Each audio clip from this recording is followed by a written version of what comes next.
Assalamu alaikum wa rahmatullahi wa barakatuh. Hello everyone, it's Zainab. Welcome back to my daily reading of Shi'ism from Quran. So I want to read to you a little bit today about love for Prophet Muhammad's relatives, peace be upon him and his family. So before I do though, I want to start by asking a question to you all listening. Did you know that there's an ayah of the Quran that directly commands us Muslims, us believers, to love the relatives of the Prophet, peace be upon him and his family? It is Surah Al-Shura, which is chapter 42 of the Holy Quran, ayah number 23. It says, "That is the good news Allah gives to his servants who have faith and do righteous deeds. Say," as in Allah subhanahu wa ta'ala is commanding Prophet Muhammad, peace be upon him and his family, to say to the believers, "I do not ask you any reward for it except love of my relatives." And that's the line. But the ayah continues, "Whoever performs a good deed, we shall enhance for him his goodness. Indeed, Allah is all forgiving, all appreciative." MashaAllah. This verse commands the Muslims to love the Ahlulbayt if they want to repay the Holy Prophet, peace be upon him and his family, for his service of prophethood, so that they should follow the Ahlulbayt in word and action, because they have been thoroughly purified by Allah subhanahu wa ta'ala himself. They are the truth. They are the custodians of the word of Allah subhanahu wa ta'ala. They alone know the true interpretation of the Holy Quran. From the beginning to the end of their lives, every member of the Ahlulbayt alayhi salam had presented an ideal Islamic pattern of life not equaled by any among the followers of the Holy Prophet, peace be upon him. Therefore, love and devotion to them was ordained to provide the highest form of guidance to mankind.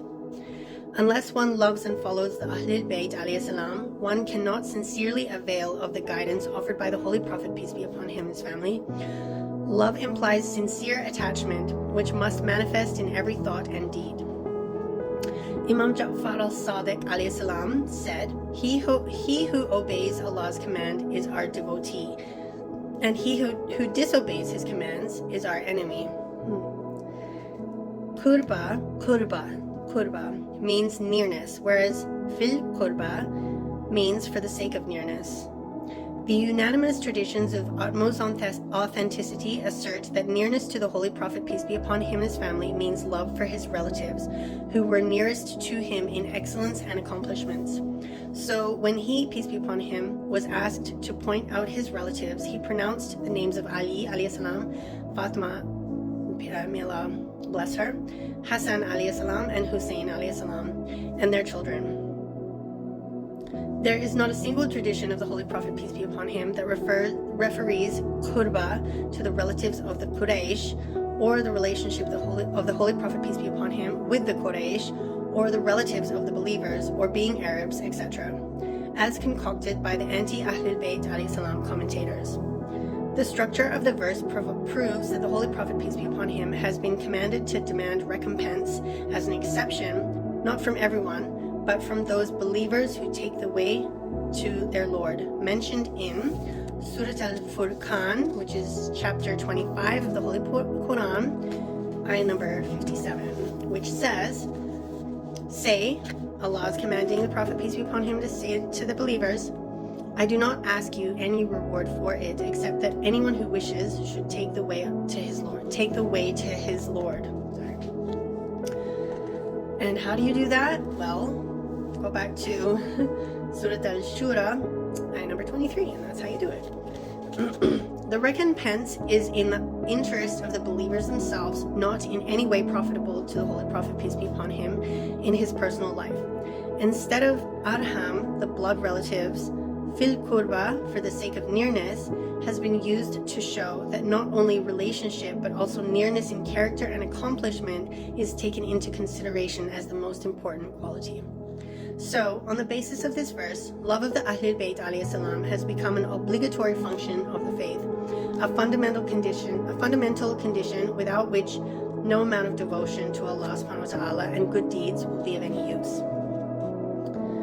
It has been narrated that Abbasid Caliph Harun al-Rashid asked the seventh Imam of the school of Ahlulbayt alayhi salam, whose name was Imam Musa ibn Ja'far alayhi salam, how he could attribute himself to the Holy Prophet, peace be upon him, and his family, while he was the descendant of Ali alayhi salam and Lady Fatima, Allah's peace and blessings always be upon her. How could he be related to the Holy Prophet? The Imam then cited to him in verses 84 and 85 of Surah Al-An'am that refers to the descendants of the Prophet Ibrahim alayhi salam as follows.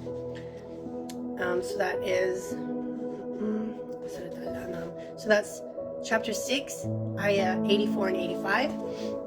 It says, "And we gave him Isaac and Jacob and guided each of them, and Noah we had guided before, and from his offspring David and Solomon, Job, Joseph, Moses, and Aaron. Thus do we reward the virtuous. And Zechariah, John, Jesus, Elias, each of them among the righteous." And they were all related to one another. They were either sons, grandchildren, brothers, cousins. I don't know if there's any cousins listed here, but I know that in the family tree of the prophets, there are some prophets that are cousins. So I can't remember which ones. Yeah, Lot was the cousin of someone. No, I don't remember. I'll have to look at the family tree again. Anyways, the Imam alayhi salam then asked the Caliph, who is the father of Isa alayhi salam. Harun answered that he was fatherless. The Imam alayhi salam replied, "Then you can see that Allah subhanahu wa ta'ala linked him to Ibrahim alayhi salam through his mother Maryam alayhi salam. And Allah did the same for us, linking us to the Prophet Muhammad, peace be upon him, through our mother, Lady Fatima Zahra. May Allah always be pleased with her." MashaAllah. In many instances, the Holy Prophet, peace be upon him and his family, refers to Lady Fatima, may Allah always be pleased with her, with intense love and affection, such as when he says, "Fatima is part of me, her happiness is my happiness, and her pain is my pain."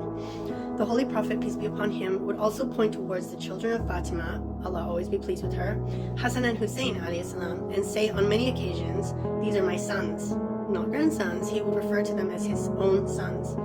This is why the community of the companions in Medina would refer to both Hassan and Hussein as the sons of the Prophet Muhammad, peace be upon him, and his family. Yeah, okay, that's it for today. I hope you learned something, and I hope you enjoyed my reading, and inshallah we all took something away from this, some kind of little gem of wisdom, and I hope you'll join me again tomorrow, and I'll read you some more, inshallah. Until then, stay blessed and stay tuned.